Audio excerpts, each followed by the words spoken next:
The country Georgia is known to have some of the best banking systems in the entire world. Did you know you can get a bank account set up in about a week? I'll show you how to get a bank account set up, what you need, and how long it would take, so stay with me. While it's very simple to set up a bank account here, it has been getting quite a bit harder. So you used to just be able to walk in with just a passport, and they wouldn't ask any questions, and it was just a signature and done. But since the war in Ukraine, it has gotten a little bit more difficult. The waiting times have extended, but still, it's not a difficult process, and anyone that's coming here for a 2-week holiday can definitely get it done, and I highly recommend it. The two major banks that I'm going to talk about in this video, they support British pounds, US dollars, euros, and the currency lari, which is the native currency to Georgia. So before we move forward, I do need to mention that this is a CRS country. There is some outdated information. It did become a CRS country this year, which means that they report all of your income to every other country. So I'm always about doing everything legally, but just make sure that you're aware of that. So the two biggest banks in Georgia are TBC, which is the biggest bank, and Bank of Georgia. So with TBC, there's ATMs everywhere, a lot more branches, typically a lot worse customer support from my experience. I do have bank accounts in both Bank of Georgia and TBC, and generally with TBC, for me personally, I've had nothing but bad experiences. They do have some good deals, especially on Sundays, where sometimes they'll do a cashback for up to 30 lari, so you can definitely utilize that. But in general, I would always recommend going with Bank of Georgia. And if you're a higher net worth individual and you want more freedom and more banking stability in terms of if you need to go away from the country and you want a personal banker, they have another branch, which is called Solo Bank, and that's who I'm with. It's incredible. Their service is really good. You do get some nice benefits on the higher package, like the World Elite MasterCard or even the Visa Signature, and it's very worthwhile if you can get into those programs. So why should you get a bank account here? Even if you don't live in the country. For me personally, I have over 10 different bank accounts in different countries. If something goes wrong with one of them, then I don't have to rely on that specific bank. I've had this just recently. So one of my bank accounts in Australia was closed because they basically couldn't verify me. And I'm an Australian living in Georgia, and it's very difficult for me to go through to the Australians and talk about how to fix my bank account. Tried my best. It took 2 weeks of headache and hassle and calling them back and forth. They knew it was me, but they still needed to keep verifying me, and it was a really long process. Thankfully, if you have a second bank, especially with Bank of Georgia, for example, they're very simple to work with. There's not much bureaucracy, but it's definitely a big reason to set up a bank with them, just so you don't have to deal with these stresses. Plus, with both of these banks, doesn't matter what card you get, you have no foreign transaction fees. So if you're going overseas and your card has foreign transaction fees and you're scared of using your card because you don't want all these fees on your card, you don't have to worry about that. So how do you actually get a bank account set up here? So there's a big public service hall, which we call the Mushroom Building, which is just the easiest place to go to because it will have TBC and Bank of Georgia.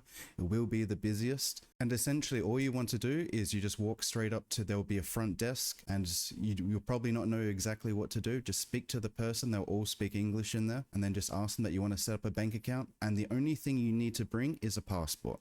So you'll sit down and it'll be basically around a 30-minute consultation, and they'll just basically do a lot of paperwork, and they'll ask you to sign out a piece of paper. So I got a bank account done with TBC about 6 months ago. So I didn't have to do that with Bank of Georgia, but I believe that you'll have to do it now. And basically they're going to ask you some simple questions. What's your nationality? Where are you from? How much money do you plan to put into the accounts? What's your occupation? It's about 1 page. It's about 10 questions. It's not difficult. I didn't really fill in everything personally. I did, but I didn't write too much details because I thought that was too private information, and they approved me. It'll take between 3 days to about a week to actually get approved and get your card in your hands. And once you have that, pretty much everything's done through online banking. If you sign up to Solo Bank, which does have some prerequisites, and you go for one of the higher packages, you will get your personal banker, which is very helpful. Concierge service in Georgia and outside of Georgia, all around the world. And you'll have different benefits depending on the card. Let's say the World Elite MasterCard, it's free withdrawals from ATMs, high interest rates. It used to be around 12 to 13%, but they keep changing them recently. So it's about 8. And this is on the lari. I don't do it for the dollar, so I'm not too sure, but it's about 8 to 9% lari at the moment, but it fluctuates. If you're setting up a business here, that's where it gets a little bit more complicated. So Solo Bank will not help you. Bank of Georgia typically won't help you. You've got to go to somewhere like Liberty Bank.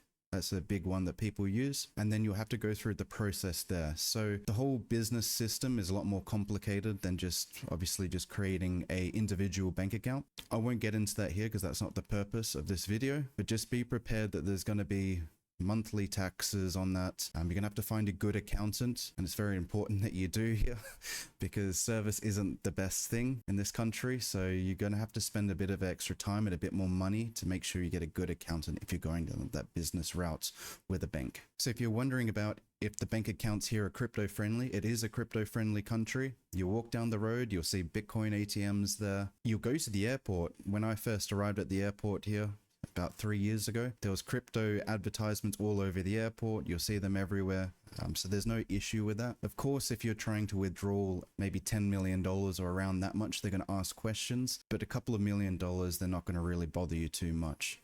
I have heard 1 or 2 people that have cashed out a huge amount to have a couple of issues, but it's more just questions, because obviously if you're taking that huge amount of sum out of the markets, they just need to know where it's coming from. So what are some of the risks of banking here? Like any place, there are risks, and especially considering the geographical location of Georgia, it isn't a very contentious spot to say the least. There's a lot of things that are happening around here. So back in 2008, there was a war here. Russia did invade, and they occupy around 20 to 25% of the country still to this day. So of course that carries its own threats. So of course there could be an invasion, could be maybe Russia turns Georgia more towards basically a financial hub, which could bring sanctions on if the war in Ukraine continues. And there is protesting here, which I wouldn't worry about too much because the Georgians are very strong people and they will keep fighting against Russia, and they're very pro-European here. This isn't the video to get into politics, and certainly not my spot to say it. There's definitely lots of good information out there if you want to learn about that.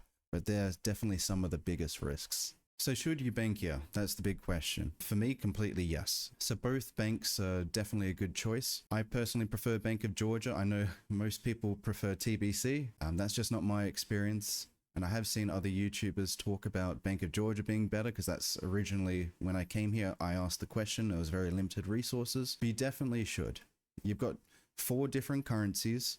Everything can be done online. If you get a personal banker, you don't even need to be in the country though. If there's a problem, they will fix it and they will do it on your behalf. It's a crypto-friendly country. There's definitely investment opportunities here.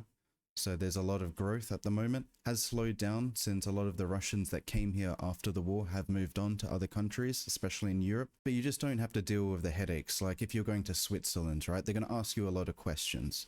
Go to Singapore, it's the same thing. And if you're going to do an offshore bank account, you don't really want to do it in a place like Belize. You can, but when you send money through, some companies and some people might ask questions. Tbilisi doesn't have that stigma. Georgia does not have that stigma. I mean, can things change? Of course. If it goes fully pro-Russian, that is definitely a thing that could happen. But currently as it stands, you have nothing to lose for setting up a bank account here. If you're going to live here, definitely do it. If you're just traveling here for longer than probably a week and a half, I would definitely do it because why not? It's a free bank account. So hopefully you found that helpful. I'm making a playlist covering all the things I know about Tbilisi, so you won't have to go anywhere else. It's all going to be in one spot. I wish I knew a lot of these things before I came. So thank you so much for watching, and I'll see you next time.